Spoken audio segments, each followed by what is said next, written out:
अस्सलाम everyone, welcome to my channel. Ministry of defence के हवाले से हमने काफ़ी सारी वीडियोस अपलोड की। आज की वीडियो में हम बात करेंगे कि किस तरह से आप अपनी इमोशनल इंटेलिजेंस को इम्प्रूव कर सकते हो या बेहतर तरीके से ख़ुद को रिप्रेजेंट कर सकते हो एमओडी के साइकोमेट्रिक एग्ज़ाम में।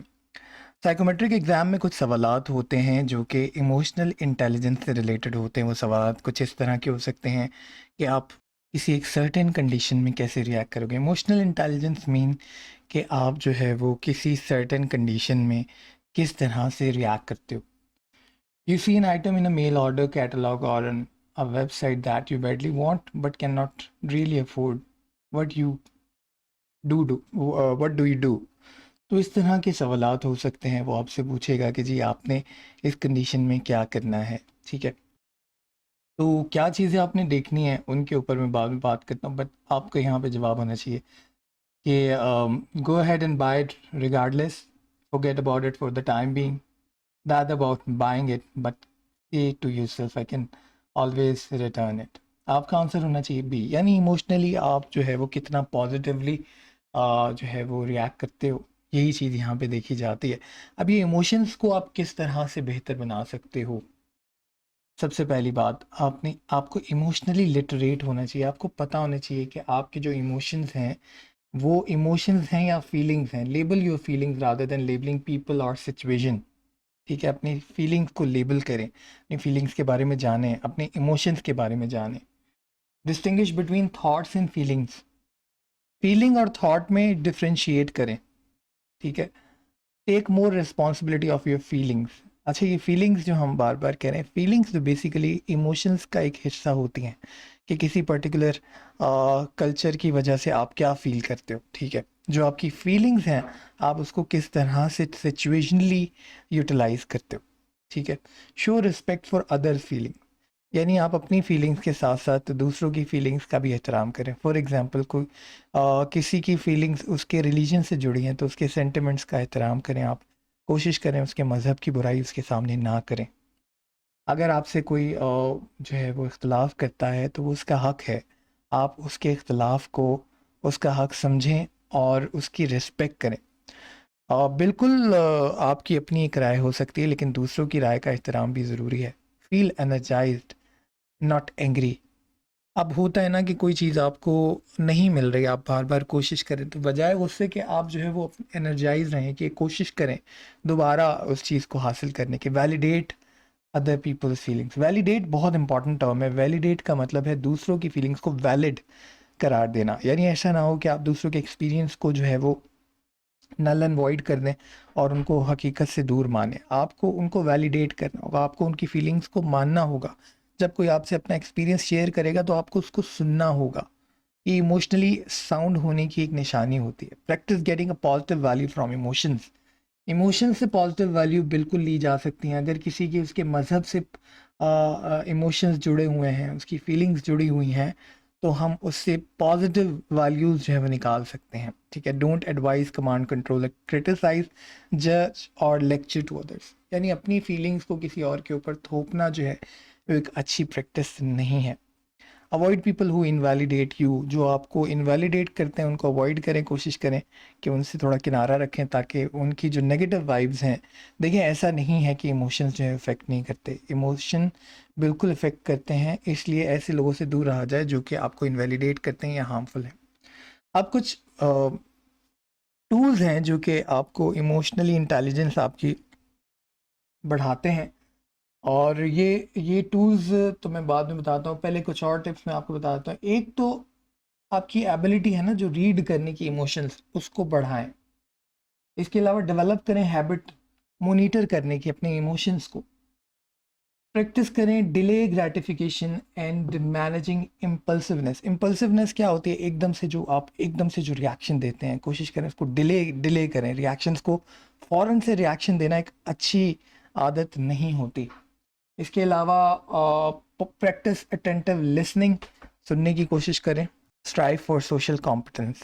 अच्छा, अब ये 5 टूल की मैं बात करता हूँ जिससे आपकी इमोशनल इंटेलिजेंस इंप्रूव होती है। पहली चीज़ है the elastic helps you to reduce stress, ये हेल्प्स होगा।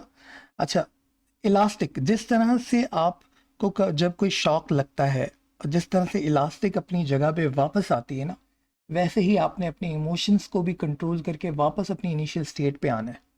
ठीक है, ताकि आपके इमोशंस जो हैं वो आपको ओवरबर्डन ना करें, आपको स्ट्रेस ना करें। अगर कोई बुरी खबर सुनी है तो वो सुनने के बाद वापस आपने अपने आप को इलास्टिकली जो है वो वापस अपनी इनिशियल पोजीशन पे लाना है। ठीक है, दूसरी चीज़ यहाँ पे मैंने शेयर की है, the glue helps you stay emotionally connected.